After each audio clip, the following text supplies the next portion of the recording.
অভি যদি তদন্ত করে ছুটির আসল পরিচয় সকলের সামনে নিয়ে আসে, আপনাদের দেখতে কেমন লাগবে? আপনাদের মূল্যবান মতামত আমাদের কমেন্টে জানান। ধন্যবাদ। অভির মা ছুটিকে সুন্দর করে নিজের হাতে সাজিয়ে নিচে নিয়ে এলে অভির ঠাম্মি রেগে থাকলেও ছুটির দিকে তাকিয়ে মনে মনে বলতে থাকে, দাদু ভাইয়ের পছন্দটা এতটাও খারাপ নয়, মেয়েটা দেখতে বেশ সুন্দর। এই এপিসোডটি পেতে এক্ষুনি চ্যানেলটি সাবস্ক্রাইব করুন। এই পর্বে দেখা যায় রান্নাঘরে ছুটি অভির মায়ের হাতে হাতে কাজ করতে লাগলে তখন অভির মা বলে ওঠে, তোমাকে আজ কাজ করতে হবে না, আজ সত্যনারায়ণ পুজোতে আমি নিজের হাতে তোমাকে রেডি করব। এই কথা শুনে ছুটি অনেক খুশি হয়ে যায়। এরপর দেখা যায় অভির মা গ্লাসের মধ্যে লাস্সি ঢেলে ছুটির হাতে দিয়ে বলে ওঠে, আমি জানি অভির সঙ্গে পরের বিয়ে না হওয়াতে তোমাকে অনেক অপমান সহ্য করতে হচ্ছে। এই বাড়ির মানুষগুলো এতটাও খারাপ নয়, এরা খুব ভালো, কিন্তু রাগের বশে তোমাকে অপমান করছে। এসব কথা শুনে তুমি মন খারাপ করো না, আমি তোমার পাশে থাকবো। কথাটা শুনে ছুটি খুশি হয়ে যায়। এরপর ছুটিকে অভির মা বলে ওঠে, এই লস্যিটা পরীকে দিয়ে আসো। ছুটিও অভির মায়ের কথা শুনে সঙ্গে সঙ্গেই ঝুমকির কাছে যায় আর ঝুমকির হাতে সেই গ্লাসটা দিয়ে বলে ওঠে, এই নে ঠান্ডা লস্যি, মা তোর জন্য পাঠালো, রেগে থাকিস না। তখন ঝুমকি বলে ওঠে, তুই খা, তুই যার সঙ্গে সারাদিন রাত রোমান্টিকতা করছিলি সে বেকার হলো বলে। কথাটা শুনে ছুটি চমকে ওঠে। এদিকে ঝুমকি আবারও বলে ওঠে, বাবা অভিকে তার অফিস থেকে ঘাট ধাক্কা দিয়ে বের করে দিয়েছে। এই কথা শুনে সঙ্গে সঙ্গে ছুটি রুমে গিয়ে অভিকে ফোন করে।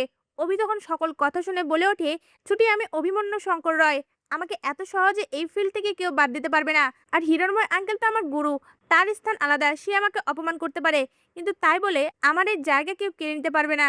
কথাটা শুনে ছুটি নিশ্চিন্ত হয়। আর ঠিক তখনই অভির মা শাড়ি ও গয়না নিয়ে ছুটির রুমে আসে আর ছুটিকে সেগুলো দিয়ে বলে ওঠে, আজ আমি তোমাকে নিজের হাতে সাজাবো। এরপর দেখা যায় ছুটিকে সুন্দর করে সাজিয়ে অভির মা নিজে ছুটিকে নিয়ে সিঁড়িতে নিচে নামে। ছুটিকে দেখে অভির ঠাম্মি রেগে থাকলেও অপলক দৃষ্টিতে তার দিকে তাকিয়ে মনে মনে বলতে থাকে, আমার দাদু ভাইয়ের পছন্দটা তো বেশ। সঙ্গে সঙ্গে নিজের মনকে ঘুরিয়ে আবারও বলে ওঠে, না না, এ তোমার পরি দিদি ভাই নয়, ও এবারের বউ হওয়ার যোগ্যই নয়, এই মেয়েকে আমি কোনোভাবেই এবারের বউ হিসেবে মানব না। এ বলে আবারও রাগ দেখাতে থাকে। এরপর দেখা যায় অভি ও ছুটি দুজনেই সত্যনারায়ণ পুজোতে একসঙ্গে বসে আর এটা দেখে ঝুমকি কোনোভাবেই মেনে নিতে পারে না আর মনে মনে বলতে থাকে, আর কিছুক্ষণের মধ্যেই এই পুজোটা আমি ভেস্তে দেবো। তা ভিউয়ার্স, সকলের সামনে যদি ঝুমকির আসল মুখোশ চলে আসে, আপনাদের দেখতে কেমন লাগবে? আপনাদের মূল্যবান মতামত আমাদের কমেন্টে জানান। ধন্যবাদ। অভির মা সকলের সামনে ছুটিকে বউ হিসেবে মেনে নিয়ে তার হাতে স্বর্ণের চুড়ি পরিয়ে দিয়ে বলে ওঠে, আজ থেকে তুমি আমার মেয়ে।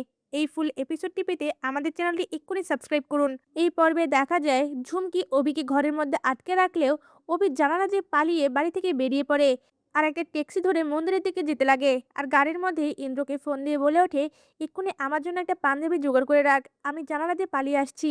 এই কথা শুনে ইন্দ্র অবাক হয়ে যায়। এরপর দেখা যায় মন্দিরে গিয়ে অভি বলে ওঠে, আমার পাঞ্জাবিটা এনেছিস? সঙ্গে সঙ্গে ইন্দ্র পাঞ্জাবিটা অভির হাতে তুলে দেয়। এরপর দেখা যায় অভি মন্দিরের মধ্যে ঠাকুরমশাইকে বলে ওঠে, ঠাকুরমশাই এই বিয়েটা যেন সকল নিয়ম কানুন মেনে হয়। এরপর দেখা যায় ঠাকুরের সামনে অভি ও ছুটির শুভদৃষ্টি হয় আর এক এক করে সকল নিয়ম পালন করে তাদের বিয়েটা সম্পন্ন হয়। ঠাকুরের সামনে নিজেদের অজান্তেই অভি পরিস্থিতিতেই সিঁদুর পরিয়ে দেয়। বিয়ে শেষে অভি ছুটিকে বলে ওঠে, আজ কিন্তু তোমার সামনে অনেক বড় ঝড় আসতে চলেছে, আমার বাড়ির লোকেরা তোমার সঙ্গে অনেক খারাপ ব্যবহার করতে পারে, তাই প্লিজ নিজেকে রেডি করে নাও। অন্যদিকে দেখা যায় অভির বাড়িতে অভি ও ঝুমকির এঙ্গেজমেন্টের জন্য সকলে অপেক্ষা করতে থাকে। অভি তখনও নিচে না নেমে এলে ঝুমকি তখন মনে মনে বলতে থাকে, আমার অভিকে তো আমি নিজে ঘরের মধ্যে আটকে রেখে এসেছি, এক্ষুনি তাকে আমি নিয়ে আসছি। এই বলেই সিঁড়ি দিয়ে উঠতে যাবে, ঠিক তখনই অভি এসে হাজির হয় সকলের সামনে আর বলে ওঠে, মিট মাই ওয়াইফ ছুটি। এই কথা শুনে ঝুমকি কোনোভাবেই মেনে নিতে পারে না। অন্যদিকে পরীর বাবা হিরণময় রেগে গিয়ে সঙ্গে সঙ্গে অভির সামনে এসে কলার ধরে বলে ওঠে, তুমি আমার মেয়ের সঙ্গে এমনটা করতে পারো না, আমি তোমাকে দেখে নেব। এই বলেই রেগে ঝুমকির হাত ধরে টেনে অভির বাড়ি থেকে বেরিয়ে যায়। এদিকে ঠাম্মিও বিষয়টা মানতে না পেরে অসুস্থ হয়ে পড়ে আর বলতে থাকে, এই বিয়ে আমি মানি না, এক্ষুনি ওই মেয়েটাকে বাড়ি থেকে চলে যেতে বল। কিন্তু অভি বারবার তার ঠাম্মিকে বোঝানোর চেষ্টা করে। এরপর দেখা যায় ছুটি ও অভিকে কেউ বরণ না করে যে যার রুমে চলে যায়। সবাই চলে যাওয়ার পরে অভি ছুটিকে বলে ওঠে, এমনিতেও এই বিয়েটা 1 বছরের, তাই আমাদের এই বাকি নিয়মগুলো না মানলেও চলবে।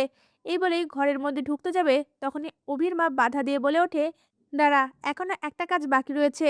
এই বলেই বরণডালা নিয়ে ছুটির সামনে এসে দাঁড়ায় আর অভিকে বলে ওঠে, আমি জানি না বাবা তুই এটা ঠিক করেছিস না ভুল করেছিস, কিন্তু এই মেয়েটার সঙ্গে যখন তোর বিয়েটা হয়েছে তাহলে এই মেয়েটা এই বাড়ির বউ, তাই আমি নিজে তাকে বরণ করে ঘরে ঢুকাবো।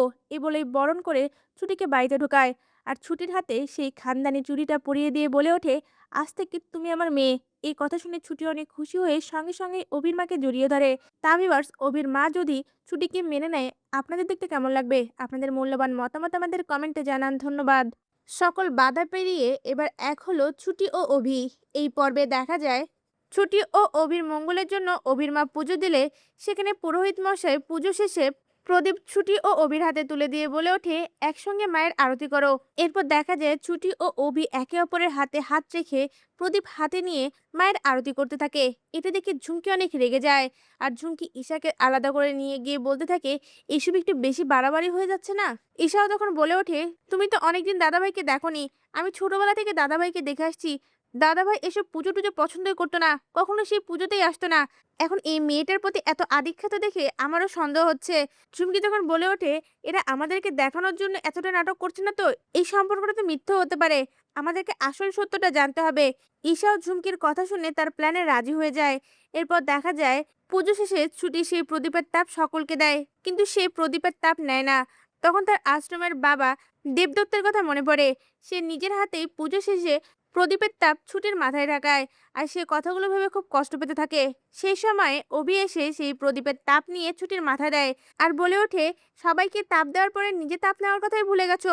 এতটা ভুলো মনে হলে হবে? অভির এমন কর্মকাণ্ড দেখে ছুটি অপলক দৃষ্টিতে অভির দিকে তাকিয়ে থাকে আর মনে মনে বলতে থাকে, উকিল স্যার আমার মাথায় তাপ ঠেকালো যেটা আমার বাবা করতো। তা ভিউয়ার্স, অভি ও ছুটির এমন ভালোবাসা আপনাদের দেখতে কেমন লাগছে? আপনাদের মূল্যবান মতামত আমাদের কমেন্টে জানান। ধন্যবাদ। ঝুমকি গয়না চুরি করে পালানোর সময় ছুটি সকলের সামনেই ঝুমকি গয়না চুরি করেছে সেটা প্রমাণ করে দেয়। এই এপিসোডটি পেতে এক্ষুনি আমাদের চ্যানেলটি সাবস্ক্রাইব করুন। এই পর্বে দেখা যায় ঝুমকি যখন বুঝতে পারে তার সঙ্গে অভির এঙ্গেজমেন্ট হওয়াটা পসিবল না, তখন তার চোখ পড়ে রায়বাড়ির গয়নার দিকে।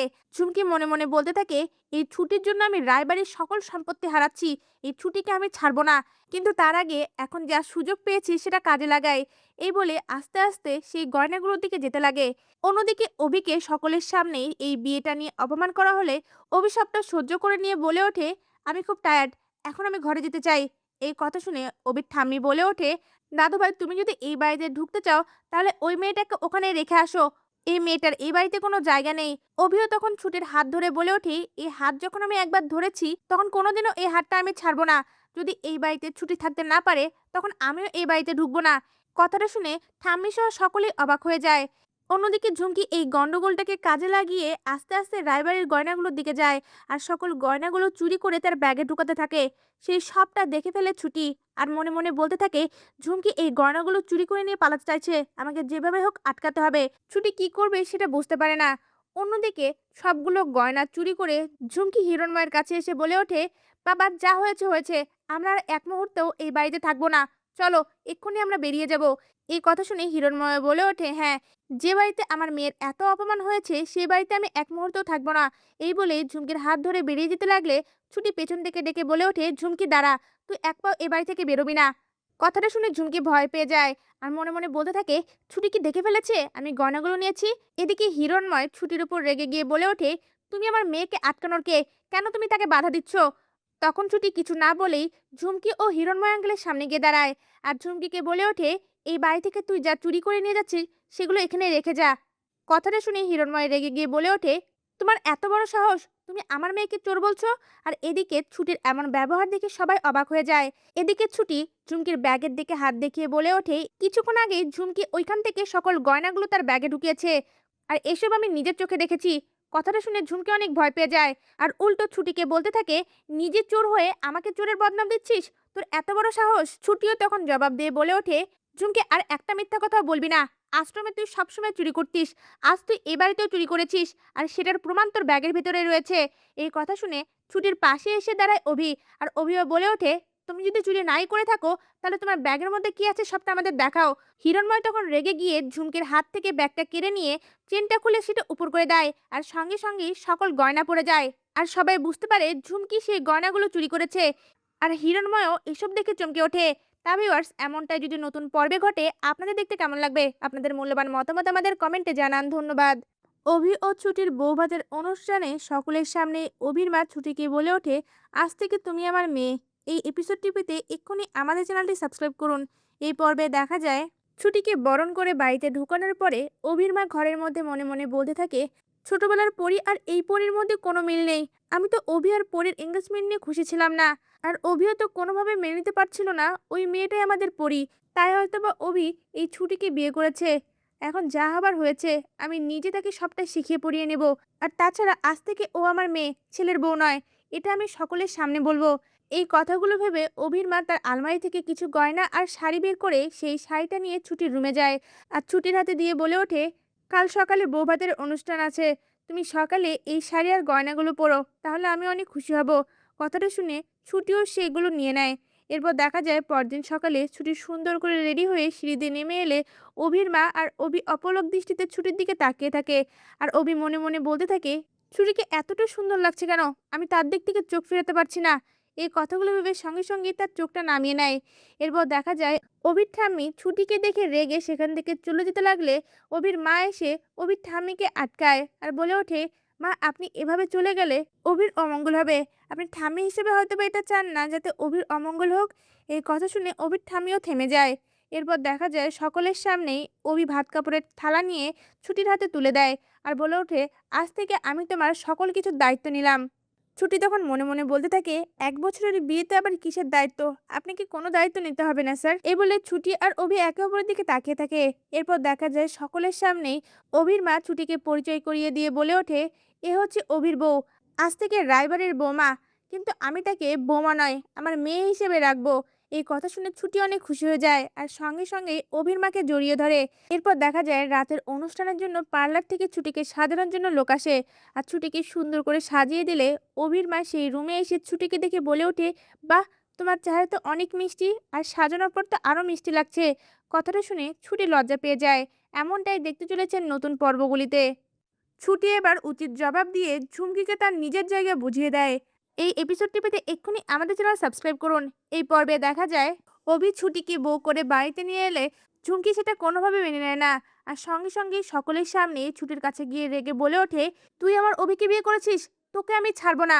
তুই এখানেও আমার অভির উপর নজর দিয়েছিস। তুই যাই কর না কেন, এই বিয়েটা আমি টিকে থাকতে দেবো না। তোদের বিয়ে ভেঙে আমি আমার অভিকে কেড়ে নেবো তোর কাছ থেকে। এই কথা শুনে ছুটিও অনেক রেগে যায় আর সঙ্গে সঙ্গে বলে ওঠে, চুমকি ব্যাস আর একটা কথাও বলবি না। তোর কথা আমি অনেক সহ্য করেছি। এখন অভির সঙ্গে আমার বিয়ে হয়েছে, অভি আমার হাজবেন্ড,